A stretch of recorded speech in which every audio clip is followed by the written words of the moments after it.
भूतिया फौजियों की ट्रेन। फौजियों की फौज आतंकवाद को फायरिंग करते हुए बॉर्डर पर लड़ रहे थे। एक के बाद एक गोलियां दोनों तरफ से चलती जा रही थीं, तो कभी बम फेंके जा रहे थे। वहीं तीन जिगरी फौजी दोस्त जमीन पर लेटे हुए फायरिंग करते हुए कहते हैं, आदित्य, गोली खत्म हो गई है, क्या करें? उनका हमला बढ़ता ही जा रहा है। करना क्या है? अब लास्ट प्लान अपनाना पड़ेगा, क्योंकि हम पर और गोली बारूद नहीं है और इन्हें खत्म करना बहुत जरूरी है, वरना ये बॉर्डर से आगे चले जाएंगे। हाँ मेरे जवानों, तो चले खतरनाक प्लान को अंजाम देने। क्या पता इस बमबारी से हम तीनों मिले या ना मिले। जान पर खेलना हमारा धर्म है और इस देश के लिए हम कुछ भी करेंगे। जय हिंद। भारत माता की मोहब्बत में खुद को कुर्बान कर बैठेंगे। मरेंगे अपने वतन की मिट्टी के लिए, चाहे मौत से शर्त लगा बैठेंगे। मेरे 1 2 3 कहने पर ही हम तीनों खड़े होकर फायरिंग करते हुए चलेंगे और आखिर में बम फेंक देंगे। ठीक है। बाकी फौजी अलग अलग जगह से वार कर रहे थे और ये 3 फौजी आखिरी प्लान को अंजाम देने के लिए रेंगते हुए आगे जाकर खड़े होते हैं। तभी आदित्य के कहते ही एक साथ दुश्मनों पर फायरिंग करते हैं, जिसमें कुछ गोलियां उन्हें भी लग जाती हैं। वो गिर जाते हैं पर अपने लास्ट बम को फेंक कर दुश्मनों को खत्म कर देते हैं, जिसके ब्लास्ट में वो तीनों घायल हो जाते हैं। तभी उनका कर्नल विक्रम शाह आता है, जो कैंप में उन फौजियों की मरहम पट्टी करवा रहा था। उसे देखकर सभी घायल फौजी बेड से उठकर एक साथ कहते हैं, जय हिंद सर। जय हिंद। आप सभी फौजियों ने बहुत ही बेहतरीन तरीके से दुश्मन का खात्मा किया है। इसमें आपकी जान भी जा सकती थी। मैं पूछ सकता हूं बाकी फौजियों को न बताकर किसने प्लान भी जारी किया? सर, मैंने किया, हम तीनों ने मिलकर, क्योंकि दुश्मनों को मारने का हम पर कोई चारा नहीं बचा था। हमारे अधिकतर फौजी घायल हो चुके थे। आदित्य, तुम जानते हो ना यह कितना रिस्की था? सर, माफ कीजिएगा, लेकिन हम फौजी तो अपने देश के लिए जान देने के लिए ही बने हैं। आतंकवादी को हराने का इससे अच्छा कोई और मौका नहीं था। अकेले फैसला लेना बहुत डिसअपॉइंटेड था।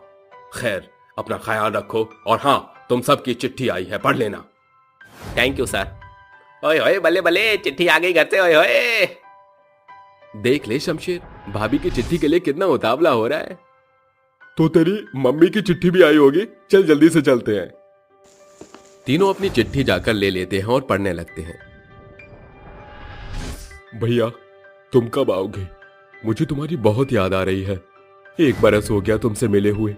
अब कम से कम इस रक्षाबंधन पर तो आ जाओ, ताकि तुम्हारी बहन तुम्हारे हाथों में राखी बांध सके और तुम्हारा प्यार पा सके।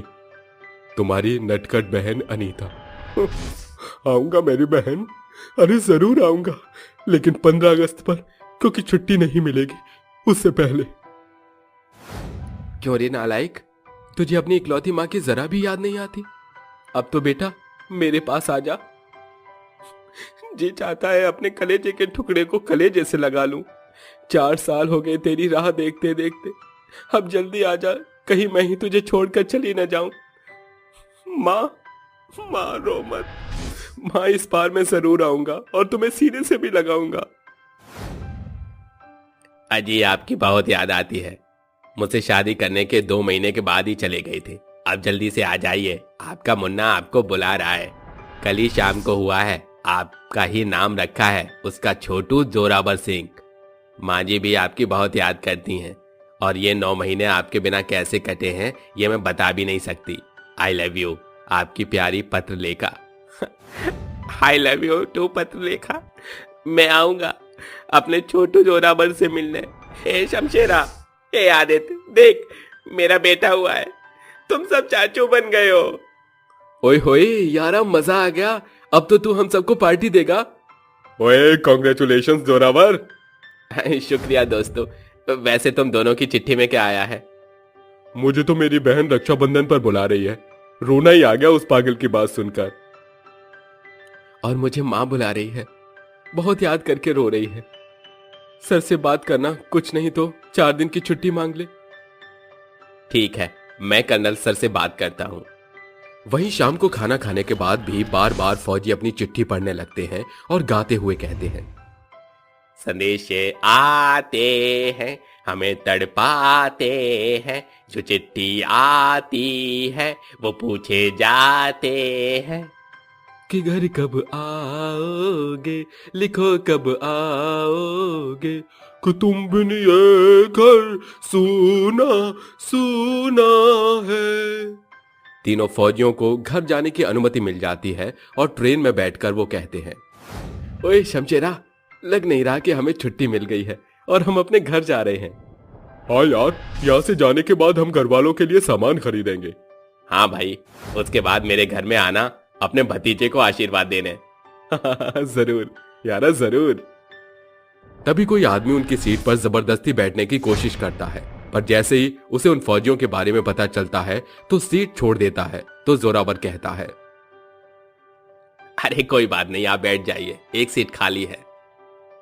अरे नहीं नहीं सर, आप हमारे लिए अपना घर छोड़कर बॉर्डर पर जाते हैं, मैं ये सीट तो आपके लिए छोड़ ही सकता हूँ, मैं दूसरी जगह बैठ जाऊंगा। ये कहते ही वो आदमी कहीं और बैठ जाता है। तीनों फौजी हंसी खुशी बात करते हुए सफर तय करते हैं कि कुछ दूर जाकर ट्रेन पटरी से उतर जाती है, जिसमें सभी की मौत हो जाती है। लेकिन तीनों जवान उठते हैं और कहते हैं, हे भगवान, ये क्या, सारे पैसेंजर्स मारे गए, हमें इन्फॉर्म करना चाहिए। बिल्कुल बिल्कुल। तीनों फौजी रेलवे स्टाफ के पास जाकर बुलाने की कोशिश करते हैं, लेकिन वो भीड़ देखकर एम्बुलेंस बुलाता है और लोगों की मदद करते हैं। भगवान का लाख लाख शुक्र है, हम बच गए। हमारे परिवार वाले भी हमारी राह देख रहे हैं, चल जल्दी से उनके पास चलते हैं। ये बोलते ही तीनों अपने अपने परिवार के पास लौट जाते हैं, जहां जोरावर अपने घर में जाकर आवाज लगाता है, माँ, पत्रलेखा, मैं आ गया, देखो अपने बच्चे के लिए क्या लाया हूं। अरे यहाँ तो कोई भी नहीं है, छत पर होंगे जरूर। जोरावर हर जगह देखता है पर वहां कोई भी नहीं होता। काफी देर बाद दोनों फौजी उसके घर आकर कहते हैं, अरे जोरावर, माची और भाभी कहाँ हैं? उनसे ही मिल लूं। मतलब तेरे घर वाले भी घर पर नहीं हैं? नहीं यार, हम दोनों के घर वाले नहीं हैं, तो हमने सोचा तेरे घर ही आ जाए। अरे सबके घर वाले कहाँ गए? हम इतने दिन बाद आए हैं और कोई नहीं है, कुछ तो गड़बड़ है। चलो ढूंढते हैं। तीनों नौजवान फौजी ढूंढने लगते हैं। तभी वो आगे जाकर देखते हैं एक बहुत बड़ी तादाद में भीड़ लगी है, जहां फौजियों को सभी शहादत दे रहे थे। तभी तीनों उन शहीद फौजियों को सलामी देते हुए कहते हैं, लगता है हमारी तरह कोई फौजी है जो शहीद हुआ है। जय हिंद। जय हिंद। चलो उन्हें ही सलामी दे दे पहले, जरूर हमारे देश के लिए अपनी जान दी होगी। तीनों जैसे ही वहां जाते हैं तो देखते हैं तिरंगे से ढके 3 ताबूत थे, जिनके आसपास उन तीनों फौजियों के ही घर वाले थे, जो फूट फूट कर रो रहे थे। तीनों को कुछ समझ नहीं आता। अरे ये मेरी बहन किसके लिए रो रही है? हाँ, मेरी बीवी बहुत रो रही है। आखिर कौन है? क्यों क्यों क्यों चले गए आप मुझे छोड़कर? हमारे बच्चे की परवरिश तो हमें साथ में करनी थी ना। मैं कैसे रहूंगी आपके बिना? पत्रलेखा, ये तुम क्या कर रही हो? मैं तो यहाँ पर हूँ, देखो बिल्कुल ठीक हूँ और जिंदा हूँ। पत्रलेखा, मेरा बेटा आदित्य, मैंने तुझसे ये थोड़ी कहा था कि तू मुझसे ऐसे मिल। अरे तेरी माँ कैसे जिएगी तेरे बिना आदित्य? वापस आ जा। ये मुझे तो कुछ समझ नहीं आ रहा, किसके लिए रो रहे हैं हमारे घर वाले? हम तो यहाँ है ना। तभी हवा का तेज झोंका उन तीनों की लाश पर से तिरंगा हटा देता है। अपनी लाश को देखकर भूतिया फौजी हक्के बक्के रह जाते हैं, जहां उनका कर्नल उनकी लाश को सलामी देते हुए तोप चलवाते हैं और तिरंगे से उन्हें लपेट देते हैं। इसका मतलब उस ट्रेन हादसे में हम भी मर चुके थे और हमें लगा कि हम बचकर अपने परिवार से मिलने आए हैं। मां, मुझे माफ कर दीजिए, आपका बेटा आपके गले भी नहीं लग सका। इस तरह कर्नल उनकी शांति की पूजा कराता है, जिसके बाद उन्हें मुक्ति मिल जाती है। पतंग बनाने वाली सास बहू की सफलता। सज्जनपुर गांव में रहने वाली कल्याणी अपने बेटे जगत और बहू अर्चना के साथ रहा करती थी।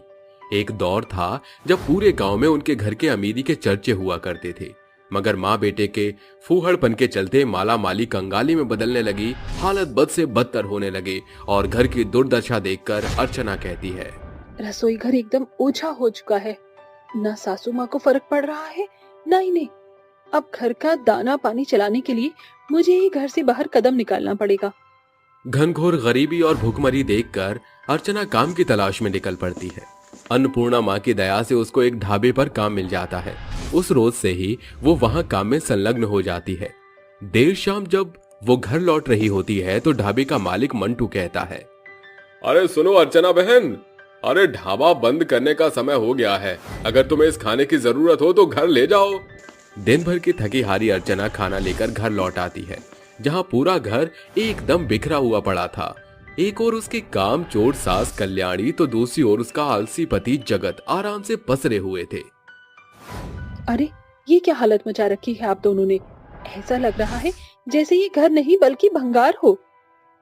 बहू आ गई तो बड़ी जोरों की भूख लगी है। ला दे, क्या लाई है खाने को। अरे भूख के मारे मेरे भी पेट में कबड्डी मच रही है। दोनों माँ बेटे अकेले ही सारा खाना हजम कर जाते हैं, जिसके चलते 2 रोज की भूखी अर्चना पानी पीकर पेट भर लेती है। गुजरते समय के साथ अर्चना की परेशानियां और ज्यादा बढ़ने लगती हैं। एक दिन जब वो देर रात ढाबे का काम खत्म करके घर आती है तो घर का बिखराव देख बौखला कर कहती है, आप दोनों माँ बेटी एकदम आलस की मूरत बन चुके हैं। मैं भी इंसान हूँ, कितना करूंगी और कब तक करूंगी।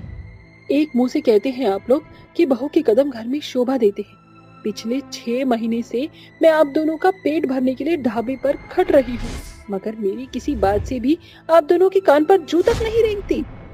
अर्चना की कटाक्ष बोली का उसके पति जगत पर तो कोई असर नहीं होता, मगर उसके साफ शब्द कल्याणी को शर्म से पानी पानी कर जाते हैं।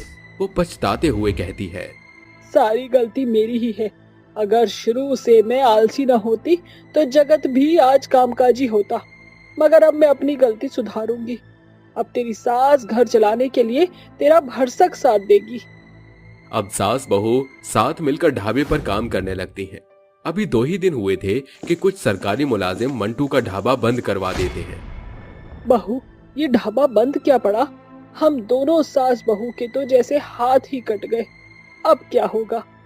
माँ जी सब्र रखिए, कोई ना कोई काम मिल ही जाएगा। दोनों सास बहू एक साथ मिलकर काम खोजने लगती हैं, जहां उन्हें एक घर में झाड़ू बर्तन का काम मिल जाता है।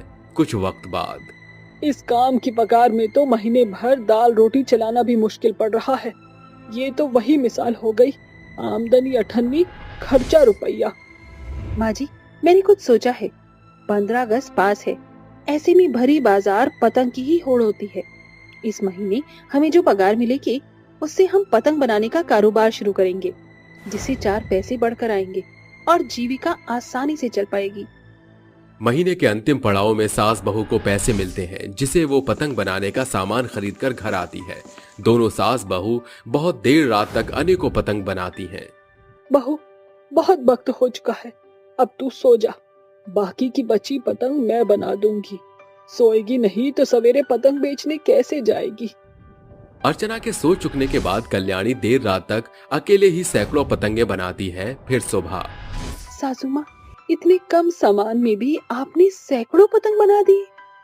बहू अपने जमाने में मैंने खूब पतंग बनाई है, क्योंकि मेरे पिताजी एक पतंग व्यापारी थे। माँ जी मैंने चूल्हा चौका निपटा दिया है, अब मैं पतंग बेचने दूसरे गांव जा रही हूँ। अर्चना सारी पतंग को लेकर उन्हें बेचने निकल पड़ती है। पतंग ले लो, लाल हरे नीले पीले पतंग, इंद्रधनुष के रंग के पतंग ले लो। पतंग देखकर गांव के कुछ बच्चे झुंड में आके खड़े हो जाते हैं। चिंकू नाम का एक बच्चा कहता है, अरे पतंग वाली, मुझे वो पीली पतंग चाहिए, ये लो पैसे। अर्चना दिन भर गांव-गांव में पतंग बेचकर सांझ होते ही बाजार निकल पड़ती है। वो एक नुक्कड़ पर अपनी पतंग को लिए खड़ी हो जाती है। तभी एक दुकानदार जो बड़े तबके का पतंग व्यापारी था उसके पास आकर कहता है, सुनो, कैसे बेच रही हो ये रंग बिरंगी पतंग? आपको मेरी पतंगों की क्या जरूरत? आप तो खुद एक बड़े पतंग व्यापारी हैं। मगर तुम्हारी पतंग बड़ी ही चटकदार और लुभावनी है। अब के ग्राहक ऐसे ही पतंग की मांग करते हैं। कहो, ये सभी पतंग कितने की बेचोगी? वैसे तो एक पतंग पूरी 10 रुपए की पड़ेगी, मगर आपको 12 पतंग 100 की दिए देती हूँ, जो कि आप मेरी सभी पतंग खरीद रहे हैं, इसीलिए थोक रेट में है। पतंग व्यापारी मनोहर उसकी सारी पतंग खरीद लेता है। खुश मन से घर वो लौट आती है। माँ जी हमारी बनाई सारी पतंग पल भर में ही बिक जाती है। कल से हमको और ज्यादा पतंग बनानी होगी। हर एक दिन के साथ सास बहू की बनाई पतंग परवान चढ़ती जा रही थी। बाजार में उनके पतंग की चहल पहल मची हुई थी। माँ जी ये देखिए, पिछले 2 दिन में ही हम दोनों सास बहू ने 5,000 से भी ऊपर की पतंग बेच दी। उन पतंग को बनाने में हमारी लागत केवल 500 थी, यानी कि हमको 4,500 का मुनाफा हुआ है। 1 से भले 2 और 2 से भले 3।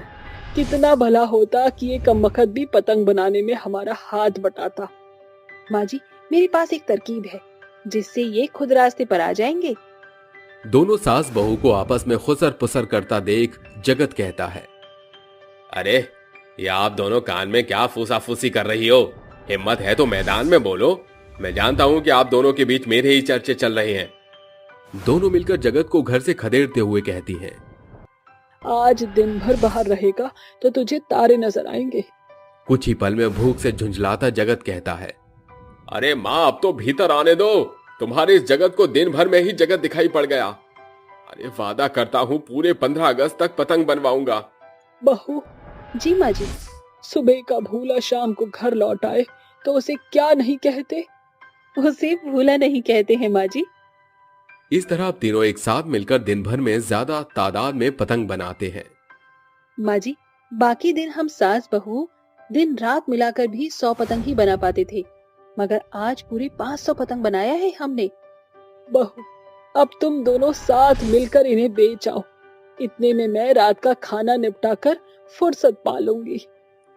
दोनों दंपति एक साथ 500 पतंग लेकर बाजार के सभी दुकानों पर उन्हें बेच आते हैं। हर एक दिन के साथ पतंग से होने वाली उनकी कमाई परवान चढ़ने लगती है, जिससे उन्हें छप्पर के पुराने घर से भी निजात मिल जाती है। माँ जी आज पतंग से हमारी किस्मत परवान पर है। कल तक हमारे पास पेट भरने जितना पैसा भी नहीं था, मगर आज पतंग की बिक्री से हासिल हुए पैसे से हमने आलीशान घर खड़ा कर लिया। हाँ बहू, और अब हर एक गांव से लेकर बाजार तक हम सास बहू की बनाई पतंग में भारी पहचान भी हासिल कर ली है।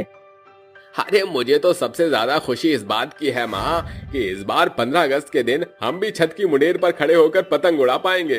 पहले हमारे पास छप्पर था, मगर अब छत है केवल इस पतंग की कमाई से।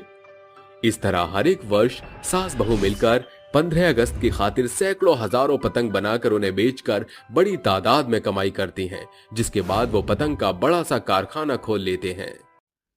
चुड़ैल की सब्जी मंडी। ढोलकपुर गांव बड़ा खुशहाल जिंदगी जी रहा था। वहीं पास में एक घने जंगल पर 2 चुड़ैलें पेड़ पर बैठकर अपने पैर हिला रही थी। अरे कब तक इस पेड़ पर बैठकर इंतजार करें? यहाँ तो कोई भी इंसान नहीं आ रहा। इंसानों की राह तकते तकते तो अब मैं बोर भी हो चुकी हूँ। यार हम बहुत वेली चुड़ैल हैं। रागिनी चुड़ैल है ना, वो भी ना ढाबे पर खाना बनाने का काम करती है। हाँ हाँ, और वो उर्मिला चुड़ैल, वो तो अपना चुड़ैल लोक में ब्यूटी पार्लर खोलकर बैठी हुई है। पर तू ये सब क्यों कह रही है? मैं सोच रही थी कि क्यों ना हम भी अपना बिजनेस स्टार्ट कर लें। इससे हम बोर भी नहीं होंगे और मजा भी आएगा। पर तू जानती है हम सुधरी हुई चुड़ैल नहीं है। लोगों को परेशान करना हमारा परम कर्तव्य है। हाँ तो ठीक है, हम अपना सब्जी मंडी में सब्जी बेचने का बिजनेस करेंगे। पर उससे क्या होगा? वो जानने के लिए सबको इस कहानी के अंत तक जुड़ा रहना होगा। तो आइए फिर ढोलकपुर गांव के सब्जी मंडी में चले। ये बोलते ही अगले दिन दोनों चुड़ैल मंडी में अपनी वेशभूषा बदलकर सब्जी बेचने लगती हैं। अरे क्या क्या सब्जी रखी है तूने बेचने के लिए? यही सब, आलू, टिंडे, तोरी, कद्दू, करेला, भिंडी, प्याज। अरे ओ चुड़ैल, ये कैसी वाहियात सब्जी रखी है तूने? भला ये कद्दू करेला कोई खाने की चीज है? मुझे तो उल्टी आ रही है। अरे तो कौन सा हमें खानी है? अरे ये भिंडी कैसे दी है? बिल्कुल साफ सुथरी ताजी और हरी भिंडी दी है। अरे बहन जी वो तो मुझे भी पता है, पर हैं कितने की? जितना आप दोगे उतने की हैं ये। हे भगवान, मतलब क्या भाव है? अरे बहन जी हम में भाव बिल्कुल भी नहीं है। अरे पागल वागल हो क्या? मुझे तुमसे भिंडी लेनी ही नहीं है। अरे बहन जी रुकिए, वो क्या है ना, आज ही हम पहली बार सब्जी बेचने मंडी में आए हैं, इसे कुछ पता नहीं है। 20 रुपए के पाव है, ले जाओ। ठीक है दे दो।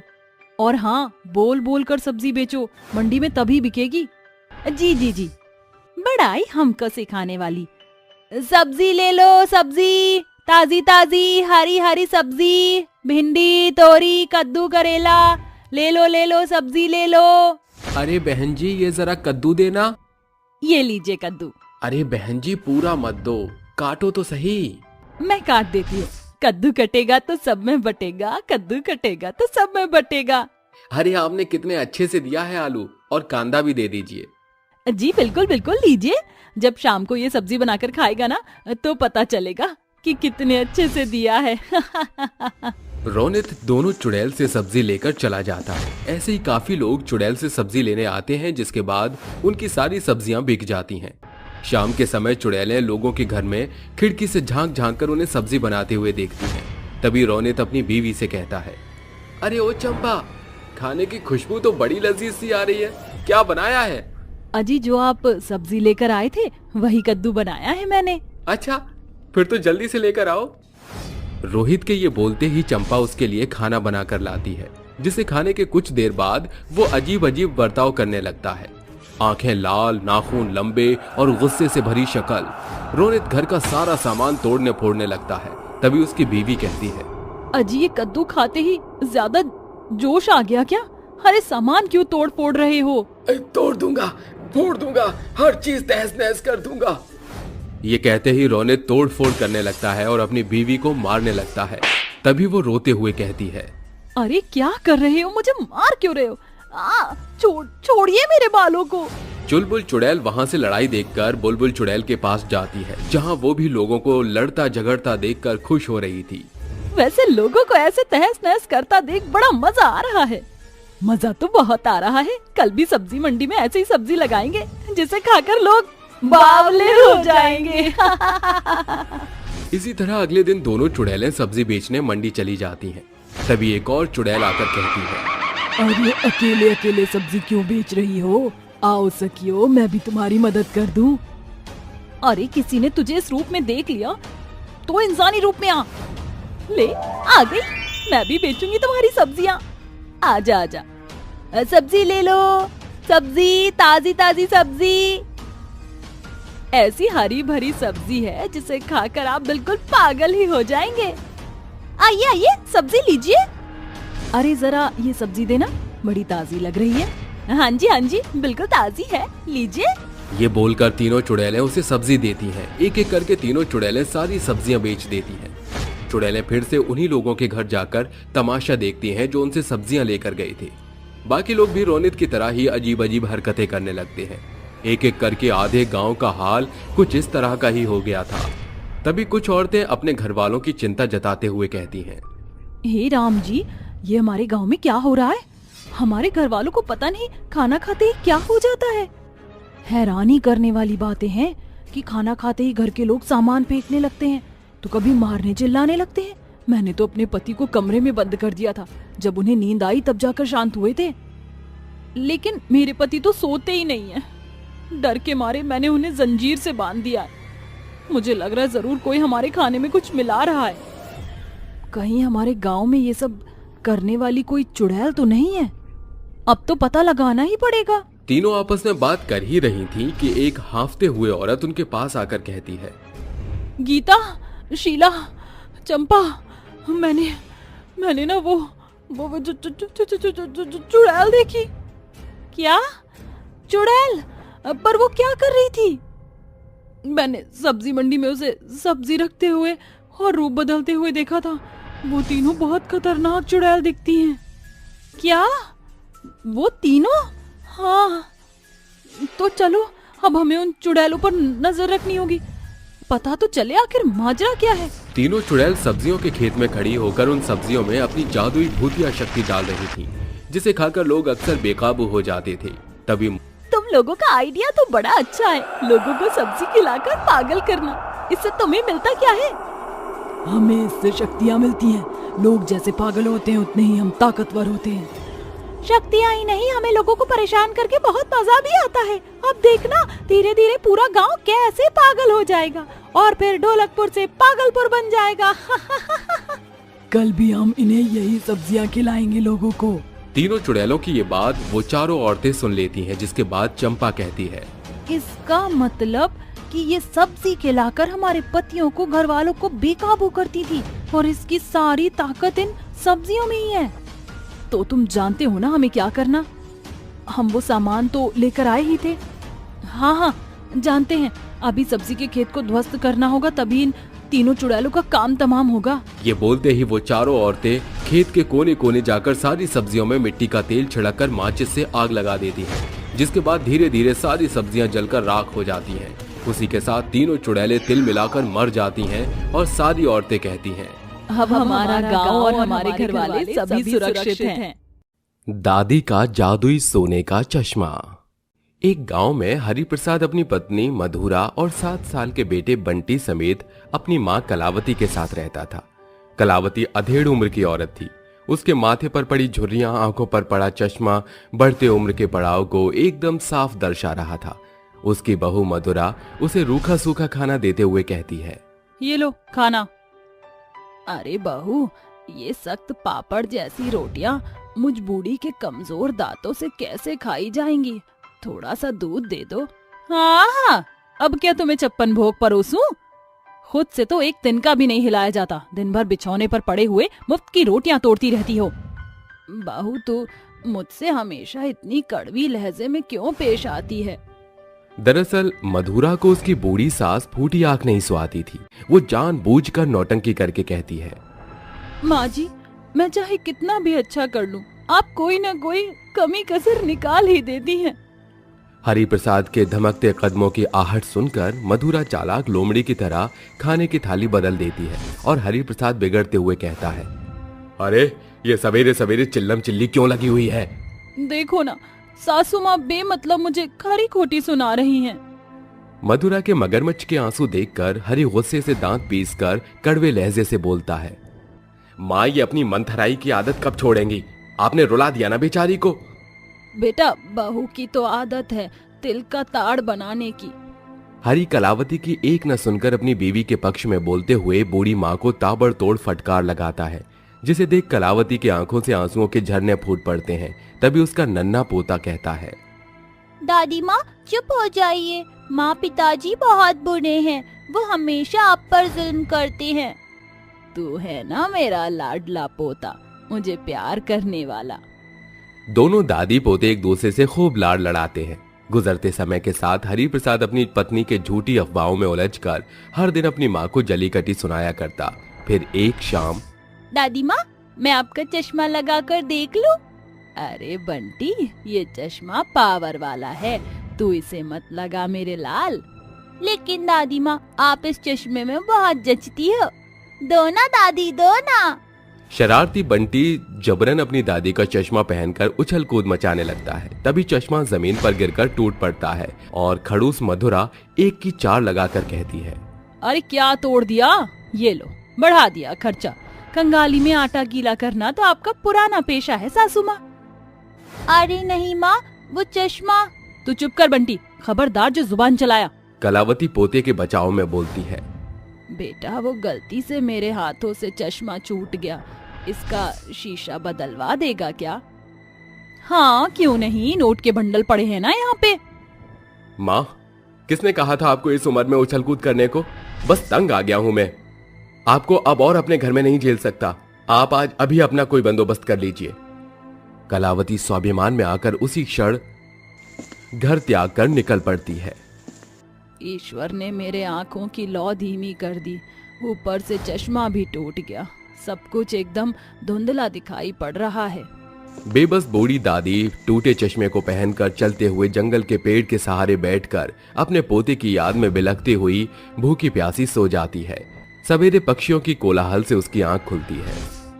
इस टूटे चश्मे से भी थोड़ा तो दिखाई पड़ ही रहा है। मुझे अपने रहने के खातिर एक टिकाऊ झोपड़ी तैयार करनी होगी। ईश्वर मेरे बूढ़े टखनों में बल देना। बूढ़ी कलावती आंखों पर चश्मा चढ़ाकर कड़ी मेहनत करके एक झोपड़ी बनाकर घास फूस से एक चटाई बुनकर तैयार करती है। आज से ये जंगल मेरा नगर और ये झोपड़ी ही मेरा घर है। अरे इस जंगल के सारे पेड़ ऐसे कैसे मुरझाए पड़े हैं। कलावती अपने बूढ़ी कमर पर हाथ धरे तालाब के सहारे सभी पेड़ों में पानी डालकर उन्हें सींचती है। कुछ ही दिनों में जंगल के चारों ओर हरियाली छा जाती है। एक रोज अचानक एक तेजोमय रोशनी जंगल के चारों ओर छा जाती है, जिसके साथ देवी प्रकट होती हैं। कलावती, भयभीत ना हो, मांगो, क्या वरदान चाहिए तुम्हें?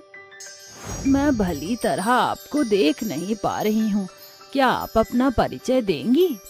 मैं इस जंगल की वन देवी हूँ। तुमने जो इस सूखे पेड़ वन की निस्वार्थ भाव से सेवा करके इनमें पुनः जान डाली है, इसलिए मैं तुमसे अति प्रसन्न हुई हूँ। वन देवी, क्या आप मेरे चश्मे को ठीक कर सकती हैं? ये मेरे अंधेर आंखों का इकलौता सहारा है। अवश्य, क्यों नहीं, मैं तुम्हारी इस इच्छा को अभी इसी क्षण पूरा करती हूँ। वन देवी बुढ़िया के चश्मे को अपनी शक्ति से एक सोने के चमचमाते जादुई चश्मे में बदल कर कहती हैं। कलावती, ये एक जादुई सुनहरा चश्मा है। जैसे ही तुम इसे अपने नेत्र पर धारण करोगी, तुम्हारे नयन की रोशनी पहले की अपेक्षा एकदम तेज होगी। साथ ही जब तुम्हें धन की जरूरत पड़े तो इस चश्मे को साफ करके सहलाना, तब ये तुम्हें सोना देगा। ये कहकर वन देवी वहां से गायब हो जाती हैं। कलावती ये सुनकर बेहद खुश होती है और चश्मे को एक टक निहार कर उसे पहनकर जैसे ही सहलाती है, चश्मे से सोने के सैकड़ों सिक्के बरसने लगते हैं। धन्यवाद ईश्वर, सचमुच तेरे घर देर है पर अंधेर नहीं। कल तक मुझ बूढ़ी के पास कोटा सिक्का भी नहीं था जिससे मैं अपने पोते को मिठाई खरीद सकूं, लेकिन आज मेरे पास सोने के अनगिनत सिक्के हैं।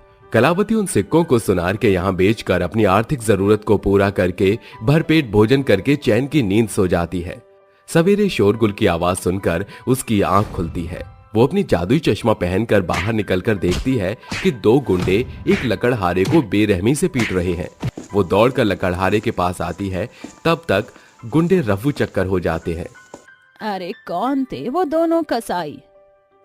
अरे चाची, हम लकड़ी काटे वास्ते जंगल आवत रहे, बुड़वक बुझे ही नहीं कि ससुरे हमके लूटे के तांग में रहे। ये चोर उचक्के तुमसे क्या लेने आए थे? रुपया और थोड़ा बहुत पैसा रहे। अभी जबरन छीन करी लुटेरे 9 तो 11 हुई गए। आज हम अपनी पत्नी और बच्चन के का खिलाएब। अरे भाई, आंसू मत बहाओ। कलावती अपने जादुई सोने के चश्मे को उतार कर उसकी ऐनक को सहलाती है, तभी लकड़हारे के हाथों में सोने के सिक्कों की भरमार लग जाती है। इतना बहुत है कि और चाहिए? अरे दादा, ये चश्मा तो जिन्न के जादू के जैसन है। शुक्रिया चाची, अब हमरे बच्चन भूखे ना ही रहें। इसमें शुक्रिया कैसा, एक इंसान ही तो दूसरे के काम आता है। एक दिन कलावती उदास होकर खुद से कहती है, जाने क्यों आज मुझे अपने पोते की याद सता रही है। उसे देखने के लिए कलेजा मचल रहा है। कलावती पोते से मिलने की चाह में गांव लौटती है, तभी उसका नन्हा पोता दौड़कर उसे लिपट जाता है। दादी माँ आप कहाँ चली गई थी? आपको पता है मैं पिछले 2 दिन से भूखा हूँ। कलावती अपने बेटे बहू की आंखों में आंसू और बंटी का कमजोर शरीर देखकर घर की बदहाली को तुरंत भाप जाती है। हरी, ये सब कैसे हुआ? माँ, यह गरीबी उन्हीं कर्मों की सजा है जो हमने आपके संग किए। आप घर से क्या गई, किस्मत जैसे रूठ गई। मेरा काम छिन गया, घर में खाने के लाले पड़ गए। ये घर भी गिरवी पड़ा है माँ। हौसला रखो, अब मैं लौट आई हूँ ना। हे मेरे जादुई सोने के चश्मे, मुझे तेरी मदद की आवश्यकता है। जादुई चश्मा चमचमाते हुए सोने के सिक्के बरसाता है। जा हरी, इन सोने के सिक्कों को बेचा। सोने को बेचकर मिले पैसे से हरी सभी का कर्जा चुकाता है और एक बार फिर उनकी बदहाल जिंदगी की रेल पटरी पर चली आती है। अंत में मधुरा कहती है, माँ जी, मुझे माफ कर दीजिए। मैं भूल गई थी कि एक बुजुर्ग ही एक खुशहाल घर की नींव होते हैं। मैंने उसे ही उखाड़ने की कोशिश की। बहू, मेरे दिल में तेरे लिए कोई मलाल नहीं। गड़े मुर्दे उखाड़ने से भला सब कुछ भूलकर नए सिरे से शुरुआत करते हैं। इस तरह एक बार फिर खुशियां उनके घर दस्तक देती हैं और बूढ़ी दादी हमेशा अपने जादुई चश्मे से गरीब बदहाल की मदद किया करती थीं। रात का समय था, चारों तरफ अंधेरा था। इतने अंधेरे में एक बहुत ही भयानक चुड़ैल अपने भूतिया कुत्ते के साथ गांव के चारों तरफ घूम रही थी और अपना शिकार ढूंढ रही थी। तभी वो एक गाना गाती है, रात को आऊंगी मैं, तुझे ले जाऊंगी मैं, चोरी से खाऊंगी मैं, और चुपके से चुराऊंगी मैं। तभी चुड़ैल का भूतिया कुत्ता जोर जोर से भौंकने लगता है। ओह, लगता है हमारा शिकार हमारे करीब है। तभी चुड़ैल को एक मोटा आदमी सड़क के किनारे शराब के नशे में पड़ा हुआ दिखाई देता है, जिसे देखते ही चुड़ैल के मुंह में पानी आ जाता है। क्या बात है, एकदम मोटा और गोलू मोलू शिकार हाथ लगा है आज तो। इसे खाकर बहुत मजा आ जाएगा। जैसे ही चुड़ैल अपने भूतिया कुत्ते के साथ उस मोटे से आदमी के पास पहुंचती है, वो तुरंत अपनी आंखें खोलकर यहाँ वहां देखता हुआ कहता है, अरे कौन है मेरे पास? अगर कोई मेरे पास आया तो मैं उसे मार दूंगा। चले जाओ, अरे चले जाओ यहाँ से, मुझे परेशान मत करो। क्या खुशबू आ रही है इसके शरीर से। इसका मांस तो बहुत ही टेस्टी होगा। चुड़ैल उस आदमी के पास जाती है और अपने नुकीले नाखून से उसकी गर्दन पकड़ लेती है, जिसके बाद चुड़ैल उससे कहती है, अब कहाँ जाएगा तू बचकर मुझसे। ये सब देखकर उस मोटे आदमी का पूरा नशा उतर जाता है और वो चुड़ैल को देखकर घबराने लगता है, जिसके बाद वो उसे कहता है, चुड़ैल चुड़ैल मुझे छोड़ दे, मुझे जाने दे। मैंने तेरा क्या बिगाड़ा है? तू मेरे पीछे क्यों पड़ी है? तुझे खाकर मैं अपने पेट की गुड़ गुड़ खत्म करूंगी। बहुत जोरों से भूख लगी है। चल शेरू, तू भी अपना भोजन खा ले। चुड़ैल के ये कहते ही भूतिया कुत्ता उस मोटे आदमी के पैरों को अपने मुंह में भरकर खाने लगता है। वहीं दूसरी तरफ चुड़ैल उस आदमी की गर्दन पकड़कर खाने लगती है। ऐसे ही दोनों मिल बांटकर उसे खा जाते हैं। बचा कुचा वो वहीं छोड़ देते हैं, जिसके बाद वो दोनों वहां से गायब हो जाते हैं। अगले दिन सुबह जब गांव के सभी लोग उस मोटे से आदमी की इतनी बुरी हालत देखते हैं, तो गांव के सभी लोग इतनी दर्दनाक मौत देखकर बहुत घबरा जाते हैं और आपस में बात करने लगते हैं। अरे बहन, देखो तो सही, कितनी बुरी तरह और बेरहमी से इस आदमी को मारा गया है। पता नहीं किसका काम है ये। अरे जरा इसके शरीर पर निशान तो देखो। ऐसा लग रहा है जैसे किसी ने इसे नोचा है। लगता है किसी जंगली जानवर ने इसको खाया होगा। अरे नहीं बहन, ये तो उस चुड़ैल और उसके भूतिया कुत्ते का काम है। उसी ने इस आदमी को खाया है, क्योंकि कल रात जब मैं पानी पीने के लिए उठी थी तो मेरी नजर अपने घर की खिड़की से बाहर की तरफ पड़ी, जिसके बाद मैंने देखा कि एक चुड़ैल अपने भूतिया कुत्ते के साथ इस आदमी को खा रही थी। क्या कहा? चुड़ैल और भूतिया कुत्ता? हे भगवान, अब हमारा क्या होगा? मुझे तो विश्वास ही नहीं हो रहा कि हमारे गांव में भी चुड़ैल और भूतिया कुत्ते का साया है। अगर इन्हें जल्दी से गांव से बाहर नहीं भगाया गया तो पता नहीं हमारे गांव का क्या होगा। बात तो पते की है, हमें इसका कोई ना कोई समाधान तो करना ही होगा। ये सोचकर सभी लोग अपने अपने कामों में लग जाते हैं। वहीं रात होते ही चुड़ैल और भूतिया कुत्ता अपना अगला शिकार ढूंढने के लिए गांव में यहाँ से वहां घूमने लगता है। तभी चुड़ैल को पूरे गांव में कोई भी नजर नहीं आता, जिसके बाद चुड़ैल बहुत गुस्सा होने लगती है कि तभी उसकी नजर एक टूटी फूटी झोपड़ी के अंदर पड़ती है, जिसके अंदर से पीले रंग की रोशनी बाहर निकल रही थी। देख शेरू, मुझे उस झोपड़ी के अंदर रोशनी निकलती हुई नजर आ रही है। लगता है वहाँ पर कुछ लोग बैठे होंगे, वो भी आग जलाकर। चल, उन्हें उसी आग में भून कर खाएंगे। अरे शेरू, इतनी अजीब तरह क्यों भौंक रहा है? पागल हो गया है क्या? देख, हमारा शिकार हमारे सामने है और तू है कि चलने को तैयार ही नहीं है। चुड़ैल का भूतिया कुत्ता अजीब सा बर्ताव करने लगता है, लेकिन चुड़ैल उसे अपने साथ उस झोपड़ी की तरफ ले जाती है। जैसे ही चुड़ैल झोपड़ी के अंदर पहुंचती है, वहां गांव की कुछ औरतें एक अघोरी बाबा के साथ बैठी होती हैं। अघोरी बाबा 3 घेरों के अंदर बैठा हुआ अग्नि के सामने एक यज्ञ कर रहा था। जैसे ही चुड़ैल और भूतिया कुत्ता उस झोपड़ी के अंदर पहुंचते हैं, अघोरी बाबा अपनी आंखें खोलते हैं और उन्हें देखकर उनसे कहते हैं, कहां से आई है तू चुड़ैल, और इन गांव वालों को क्यों परेशान कर रही है? आखिर तो इन गांव वालों से क्या चाहती है? तो कौन होता है मुझसे ये पूछने वाला? अबे जा बे अघोरी, तेरे जैसे मेरा कुछ नहीं बिगाड़ सकते। तू जानती नहीं है चुड़ैल, मैं तेरा क्या हाल करूंगा। मुझे ललकार कर तूने बहुत बुरा किया है, अब तुझे इसका अंजाम भुगतना होगा। तेरे लिए तो मेरा कुत्ता ही काफी है। जा शेरू, अपने भोजन का शिकार कर। जब भूतिया कुत्ता छलांग मारकर अघोरी बाबा के पास जाने की कोशिश करता है, वैसे ही उस भूतिया कुत्ते को बहुत ही जोर से करंट लगता है, क्योंकि जिस घेरे के अंदर अघोरी बाबा बैठे हुए थे वो बहुत ही शक्तिशाली था, जिसकी वजह से वो कुत्ता बहुत दूर जाकर गिरता है और जख्मी हो जाता है। अपने भूतिया कुत्ते को जख्मी देखकर चुड़ैल को बहुत ज्यादा गुस्सा आता है, जिसके बाद वो अपनी शक्तियों से अघोरी बाबा के ऊपर वार करती है, लेकिन उसका वार लौटकर उसके पास वापस आ जाता है और वो भी घायल हो जाती है। देख चुड़ैल, मैंने कहा था ना कि तू मेरा कुछ नहीं बिगाड़ सकती।